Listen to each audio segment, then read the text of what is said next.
Today motivation ஒரு குறளை வச்சு பார்க்குறது சரியில்லாமா? இப்போ நம்ம பார்க்க போகிறோம். ஆக்கம் அதர்வினாய் செல்லும் அசைவு இலா ஊக்கம் உடையான் உலை. இந்த குறளை வச்சு நம்ம பார்க்க போகிறோம். அதாவது நம்ம வீட்டில் விருந்து நீங்கள் பாட்டுக்கு கன்சிடென்ஸியாக ஒர்க் பண்ணிக்கிட்டே இருங்க. என்ன ஆனாலும் பரவாயில்லை, ஒரு கையை பார்த்துடலாம், எவ்வளவு நேரம் ஆனாலும். இப்போ நம்ம ஒரு டார்கெட் வச்சுக்கணும். எப்படின்னா 1 மணி நேரம் ட்ரைனிங், 1 மணி நேரம் ஒர்க் பண்ணணும் அப்படின்னு சொல்லிட்டு 2 மணி நேரம் எடுத்துக்கிறணும். இதை நம்ம கன்சிடென்சியாக ஒர்க் பண்ணணும். அப்போ தளராத மனதோட அசைவில்லாத ஊக்கம் இருக்கும் பொழுது கண்டிப்பாக அவர்களால் ஜெயிக்க முடியும். தளராமல் காலம் தாழ்த்தாமல் உற்சாகத்துடன் உழைத்து கொண்டு இருக்கிறார்கள் என்றால் ஆக்கம் அதர்வினாய் செல்லும். செல்வம் நீங்கள் எங்கே இருக்கிறீங்கன்னு தேடிக்கொண்டு வழியை கேட்டுக்கொண்டு வரும். நீங்கள் இருக்கக்கூடிய இடத்தை தேடிக்கொண்டு வரும்.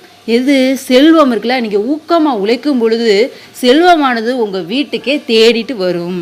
ஆக்கம் அப்படின்னா செல்வம், அதர் அப்படின்னா வழி, வினாய் செல்லும் என்றால் வழி கேட்டுக்கொண்டு வரும் செல்வம். நீ தேடிக்கொண்டு போக வேணும்னு அவசியமே இல்லை, அதுவே ஒன்றை தேடி வரும். அது எப்படி சார் வரும்? அது எப்படி மேடம் வரும்? நீங்கள் கன்சிடென்ஸியாக ஒர்க் பண்ணுங்க. 1 மணி நேரம் ட்ரைனிங்குன்னு மைண்ட் செட் பண்ணுங்க. நீங்கள் அதற்கு உண்டான வேலையை நீங்கள் செய்யும்போது மாதம் 10ஆம் தேதி ஆனால் உன்னை தேடிக்கொண்டு பணம் வரும். ஏடிஎம் கார்டில் 25,000 30,000 50,000 பணம் என்ன செய்யும்? கிரெடிட் ஆகும். ஒரு குறிக்கோள் இருக்குது, எல்லையற்ற ஊக்கம் இருக்கிறது, தளராத உழைப்பு இருக்கிறது, தளராத பாதை இருக்கிறது, நேர்மையான பாதை இருக்கிறது. வெற்றி வந்துவிடாமலா போயிடும்? வெற்றி கிடைக்கும் போது அந்த செல்வமும் என்ன செய்யும்? நம்மளை தேடி வரும். ஆக்கம் அதர்வினாய் செல்லும்.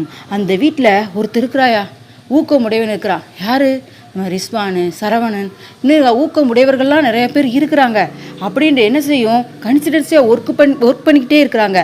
செல்வம் என்ன செய்யும்? வீட்டுக்கு தையா போகணும் அப்படின்னு சொல்லிட்டு செல்வம் என்ன செய்யும்? வழி கேட்டுட்டு பேங்க் அக்கௌண்ட்டில் நான் ஏறணும் அப்படின்னு சொல்லி ஏறும். செல்வம் வழி கேட்டுக்கொண்டு அதுவாக வழி கேட்டுக்கொண்டு வரும். யாருக்கு? ஊக்கம் உடையவர்களாக இருந்தால் என்ன செய்யும்? செல்வம் அவர்களை தேடிக்கொண்டு வரும். நம்ம செல்ல வேணும்னு தேவையே இல்லை, செல்வம் அவர்களை தேடி வரும். மனிதர்கள் வழி கேட்டு வர்றாங்க பரியா ஒருத்தவங்க வீட்டுக்கு, அது மாதிரி வழியை கேட்டுக்கொண்டு வீட்டுக்கு வரும். இந்த குறளுடைய அர்த்தம்.